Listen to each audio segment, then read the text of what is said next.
জয় মা, জয় মা, জয় মা কালী।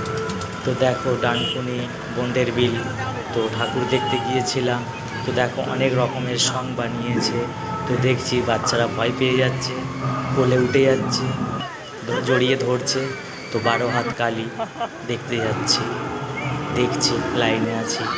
তো দেখো কত রকমের সং আছে। এদিকে একটা রয়েছে, মানে এদিকে একটা ওদিকে একটা, সব দিকে সব সাজানো। কয়েকজন দোল্লা খাচ্ছে, তো দেখে ভয় লেগে যাচ্ছে। আমার মেয়েরাও ভয় পেয়ে গেছে। সব লাইনে আছি, দেখতে দেখতে যাচ্ছি, দেখে খুব ভালো লাগছে। বাচ্চারা বলছে ভালো লাগছে, ভালো লাগছে। তো দেখো মাকে দেখাচ্ছি, মাকে দর্শন করা হচ্ছে। তো 12 হাত কালী বলা হয়, প্রত্যেক বছরেই দেখতে যায় বোনদের বিয়ে। দেখো খুব ভালো লাগে। জয় মা, জয় মা, জয় মা।